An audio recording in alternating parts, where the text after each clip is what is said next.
Experience Bioneers with a ticket to our 2016 National Conference, October 21st to the 23rd in San Rafael, California.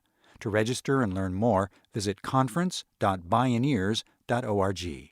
Stay tuned for a special 25% discount for our podcast and radio listeners.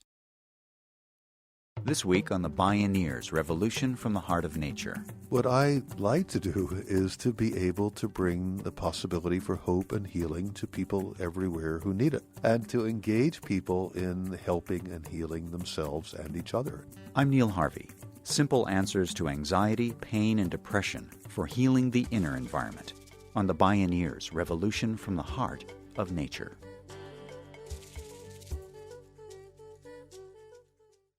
The following program is made possible in part by Organic Valley Family of Farms, organic and family-owned since 1988. Learn more at organicvalley.coop.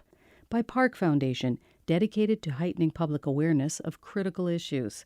And by support from listeners like you, helping air Bioneers radio programs worldwide free of charge. Visit Bioneers.org.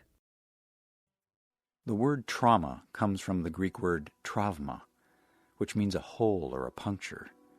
But the ancient Greeks used the word to also mean a spiritual wound, a hole in the soul. The world today is ravaged by traumas, from the repercussions of war, privation, and economic crashes to natural disasters and ongoing environmental degradation, including the mounting harms of climate change. But in today's hyper-connected world, there's a slow-motion disaster ricocheting around the planet that usually includes a synchronized failure of the economy and the environment. It's what the military might call a low-intensity conflict, a semi-permanent state of strife, short of a full-blown war. It takes an unrelenting human toll on everyone, triggering anxiety, depression, fear, and not uncommonly a sense of despair. After all, what can a person do in the face of these huge forces that seem so far beyond our control? Scientific research on the brain is uncovering remarkable insights into the mechanisms of post-traumatic stress and what's called neuroplasticity, the brain's remarkable ability to be rewired and retrained. The implications are profound. What might happen if we approach healing the environment from the inside out? This is Taking a Breath, Healing the Inner Environment, with world-renowned psychiatrist Dr. James S. Gordon. My name is Neil Harvey. I'll be your host. Welcome to the Bioneers, Revolution from the Heart of Nature.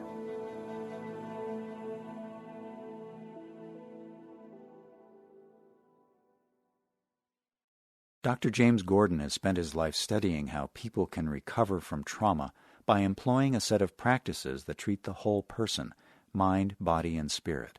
He's a psychiatrist and the founder and director of the Center for Mind-Body Medicine in Washington, D.C. Here's some of what science is uncovering about trauma, anxiety, and depression.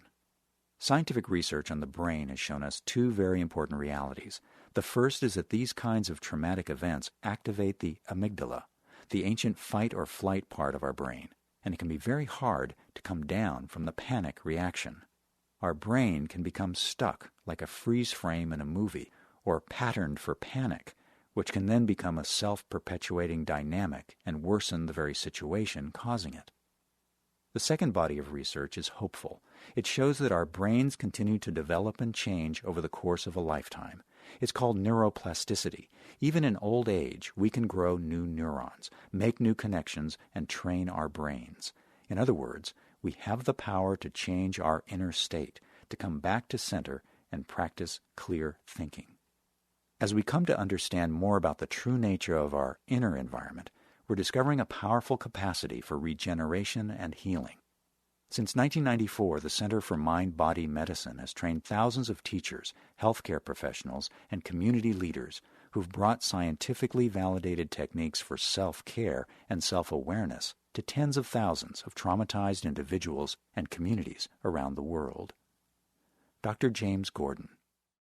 The individual is inseparable from her social and natural environment and from the sense of meaning and purpose in her or his life. And so part of addressing these imbalances is to try to redress the imbalance between, our individual life and the life of our community, the life of our family, and the life of the natural world around us. So they go together, and that's one of the reasons why we work so much with groups, is because this gives people an opportunity to find at least a small society in which their efforts to heal themselves can be complemented by the power of the group. Dr. Gordon uses ancient mind-body healing techniques of self-care to reconnect each individual with his or her own nature, with family and community, and with the natural world. The techniques of mind-body medicine are low-tech, non-denominational, inexpensive, and draw on the traditions of many cultures. We let people know right from the beginning that there are things that they can do to help themselves.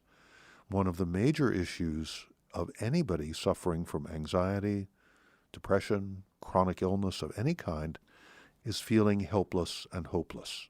Those are the hallmarks of depression. But if you talk with people with chronic pain, for example, you'll hear the same things, or people who are anxious or afraid of going outside or worried about the economy. They just have a sense that there's nothing they can do. So we begin by teaching a very simple, deep breathing technique. Breathing in through your nose and out through your mouth, allowing your belly to be soft. If thoughts come, you let them come, you let them go. You bring your mind back to the phrase that you're saying to yourself, which is very simple, soft belly. So people do this for 5 minutes, and then I would say, how many of you noticed a change? And usually it's 8 out of 10 people. Sometimes more, sometimes 7, but rarely fewer than 7. I listen, what's the change? I feel more relaxed. I feel like I'm more present here. I'm more grounded. My shoulders are tense and I can feel them beginning to relax. And then I also ask what the problem is, if there were any problems in doing this. And people will say, well, I had these thoughts that kept coming all the time. And I say, that's fine. Of course you're going to have thoughts that come. Just let them come and let them go. At the end of this exercise, which takes maybe 5 minutes for the breathing and a few minutes for questioning, everybody in that room knows that it is possible for them to make a difference in how they feel. And they've learned it, for the most part, from their own experience. But let's say you were able to feel relaxed and I wasn't. I'm thinking, well, maybe if she can feel relaxed, then maybe if not today, then some other time I can feel relaxed. Right from the beginning, we're saying to everybody we work with, regardless of age, education, medical students, it could be anxious fifth graders in an inner city preschool, and it could be people in an old folks home somewhere. Everybody has the sense that they can do something to change how they feel, to change their physiology, their breathing more slowly, maybe their heart's beating more slowly, that lies within them, and that they can do it in a context with other people where they feel safe and supported and where they can learn from and even be playful with other people. So that's the beginning of our work, regardless of the setting that we're in. Dr. Gordon learned firsthand about the power of simple meditation techniques, yoga and dance, more than 40 years ago when he started using them for his own well-being. When he began to discover that nearly everyone can experience such immediate, dramatic, positive effects from something so disarmingly simple as soft belly breathing, he began to wonder how such techniques could fit into a comprehensive healthcare system. And so, since I'm a doctor and my job is to be useful to other people, I figure, well, if they can be useful to me, then why not begin to integrate them into what I do with other people? So I began to do that. I was a researcher at the National Institute of Mental Health in Washington. And so I began to do this with runaway and homeless kids, and I began to look at the possibility later on when I was working with very troubled adolescents, and I could see that these techniques could make a difference in their lives and in my life, and I could see it could make a difference with the private patients I was seeing, usually people from adolescence on up through adulthood who were going through troubles with their husbands or wives or had cancer or heart disease. So I was watching this approach make a difference. And then about 20 years ago, I started the Center for Mind-Body Medicine because it had become clear to me by that time that these approaches to self-care and mutual help should be central to all healthcare They should be fundamental to the training of all health professionals, and they should be an integral part of the education of our children. Because these are the approaches. If you look at our healthcare situation in this country, or for that matter, any country, in a fair-minded way, what's immediately clear is that everything that we've done, the trillions of dollars that we've invested in our healthcare in this country, are actually making our healthcare somewhat worse.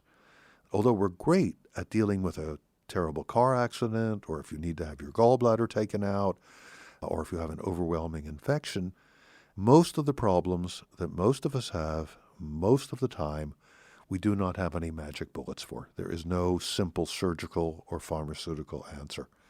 And that the only way to treat and prevent chronic illness is with these techniques of self-care and with mutual help. Dr. Gordon began to apply the techniques in his psychiatry practice, working with incarcerated and at-risk youth. I'll give you an example from here in the U.S., a 16-year-old kid who was on a psychiatric ward that I ran 30 years ago. Let's say I call him Rene. That wasn't his name. And he's an inner-city kid, black kid, always in trouble from the time he was a little kid. You know, if a cop came along and tried to collar 6 kids who were, doing graffiti, the other 5 would get away and the cop would catch Rene. If everybody was talking in class, Rene would be the one who'd be sent to the principal's office. The other kids were beating him up. A couple kids would be playing pool, and he would try to take the pool cue away. And so they're not going to let him do that. He just had a knack for getting in trouble.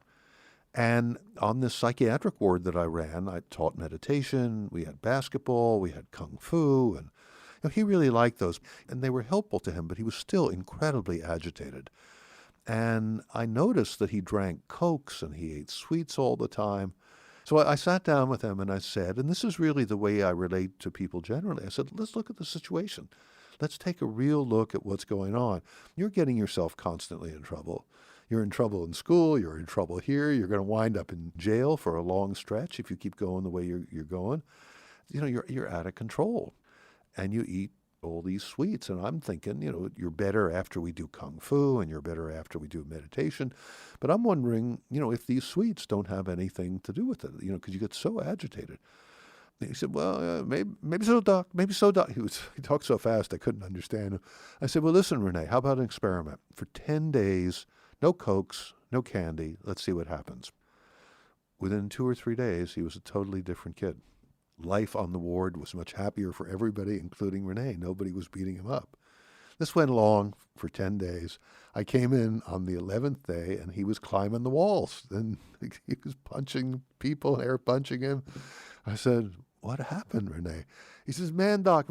He said, those 10 days. I said, worked so well. I had me some Snickers bars to celebrate. I said, okay, now you know, and it's up to you. You got it. 10 days. You're cool, you're not getting in trouble, you're very sensitive to sugar, and you have to decide. Over the past 2 decades, the Center for Mind-Body Medicine has demonstrated how the techniques of mindfulness, movement, and self-expression can help to heal people dealing with the trauma and stress of cancer, heart disease, chronic pain, and depression. But Dr. James Gordon wanted to push the envelope to see whether this same approach could relieve suffering in some of the most troubled parts of the planet. So he and the Center for Mind-Body Medicine brought their program to victims of man-made and natural disasters around the world. Since then, they've published 2 recent randomized controlled trials on the effects of these techniques in healing people traumatized by war, both in Kosovo and in Gaza. They are currently working with the Department of Defense on a study measuring the effects of their program with troops returning from Iraq and Afghanistan. Their published results have demonstrated a near 80% decrease in symptoms of PTSD in these people.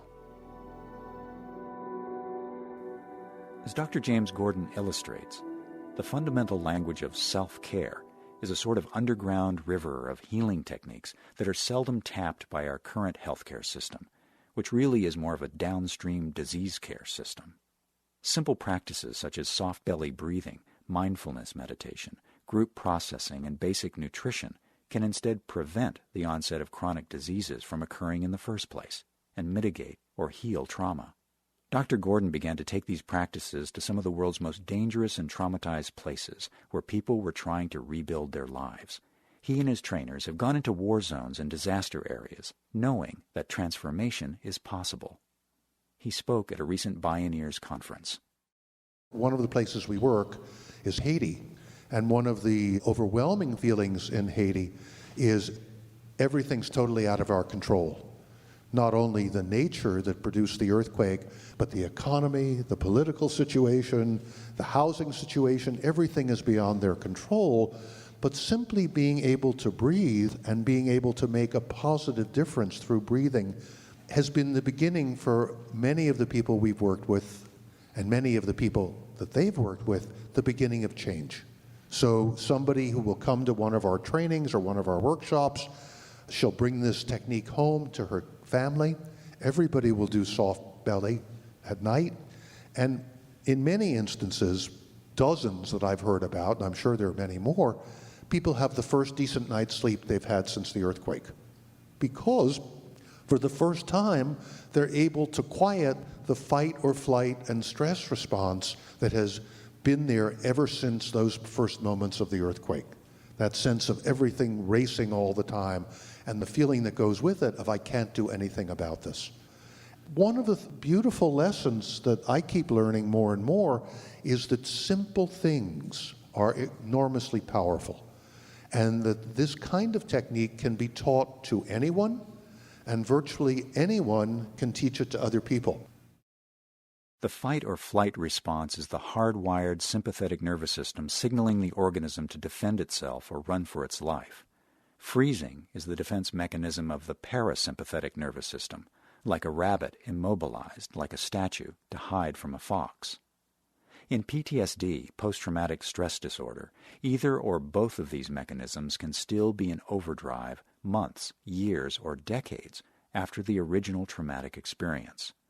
Dr. Gordon witnessed these kinds of sustained traumatic reactions in a group of Kosovo teenagers who were in a bereft Macedonian refugee camp during a fierce NATO bombing. I walked in this tent, and there were about 50 or 60 teenage girls like this, all looking very serious. I started doing a little talk about the fight or flight and stress response. Girls were all very well-mannered, very serious.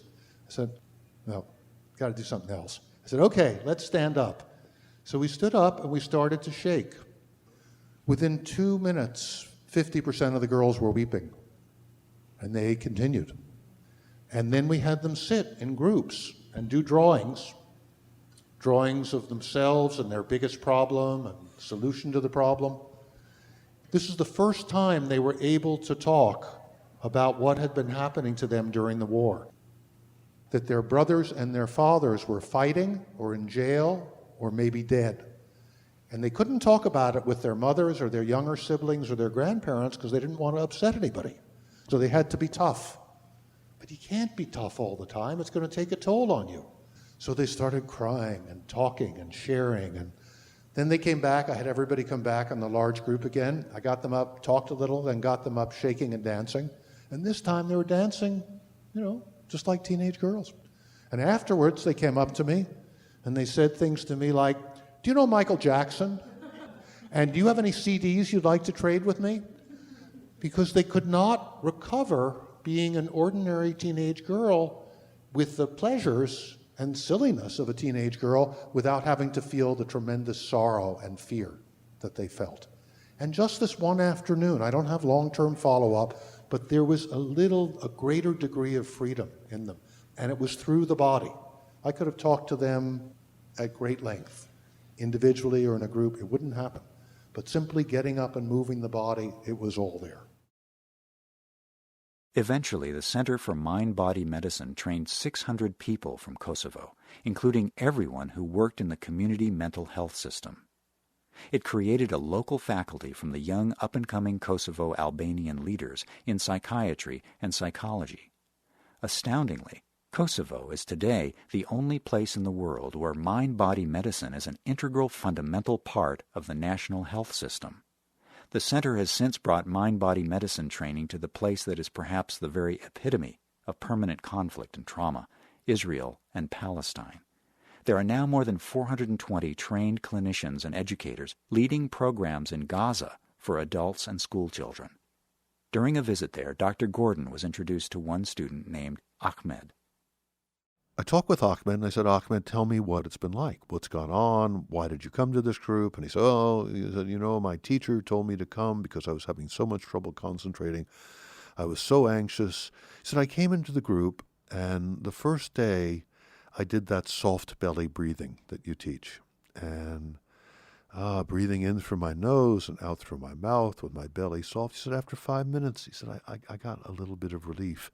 He said, and then I told people in the group what was going on, that a couple of months ago, my best friend and I were throwing stones at Israeli tanks, and the Israeli soldiers shot and killed my friend. And I was there holding him in my arms when he was dying, and there was blood all over, and his face was pale, and there was nothing I could do about it.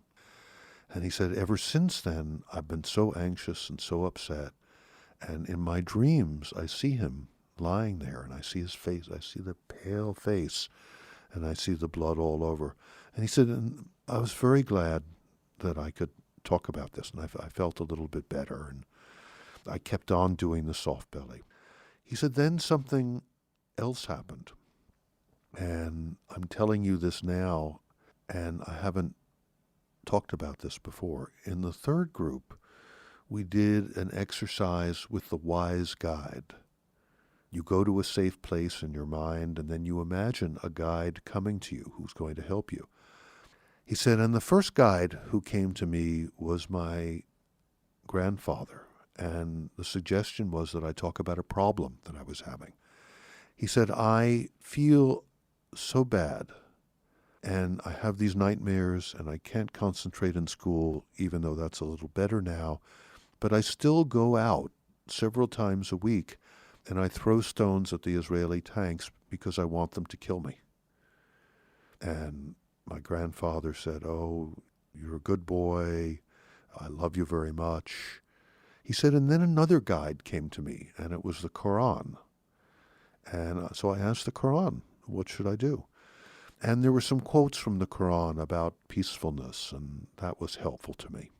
And then the Quran disappeared from my mind, and my dead friend came. And so I said to him, what should I do? And he said to me, Ahmed, don't throw stones at tanks. He said, that's not the way to honor me. It's not your fault that I died. If you want to honor me, you will grow up, you will marry, you will have children, you'll be an old man before you die, and then you will come to me in paradise. He said, and since that's happened, I haven't thrown stones at tanks anymore. This powerful story of transformational healing gives a glimmer of the hope that's possible in what many consider the most intractable and traumatic conflict on the planet. It's not an isolated example. The work has continued to produce extraordinary results throughout Gaza. When 500 people met in groups to practice mind-body medicine for 2 hours a week for 10 or 12 weeks, 80% of them reported a reduction in the symptoms of post-traumatic stress disorder. 7 months later, more than 70% still felt relief despite ongoing conflict and severe economic hardship. Again, Dr. James Gordon. And I'm particularly drawn to situations that are terribly painful, where there's so much despair. I want to be working with U.S. military coming back from Iraq and Afghanistan and with their families, and beginning to do that. We've trained over 300 people who work with the military, clinicians and some peer counselors. I really have that goal of making this model central to the health care of everybody, to the training of all health and mental health professionals, and to the education of children. Bringing this model into school systems here in the United States, along with nutrition. We're working in Haiti, and I'm hoping to create what will essentially be the first national program of primary mental health care. We have the capacity to do it.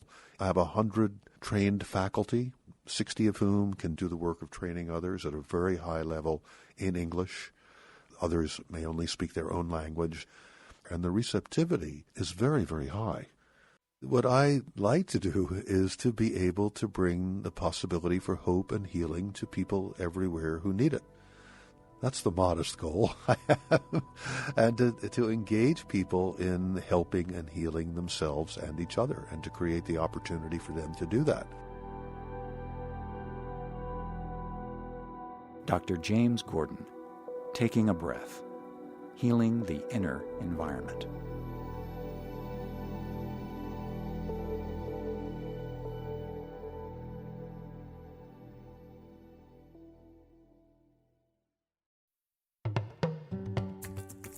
You can listen to a variety of Bioneers radio shows and view conference videos online at bioneers.org, where you can also learn about attending the National Bioneers Conference or a local Bioneers Conference near you.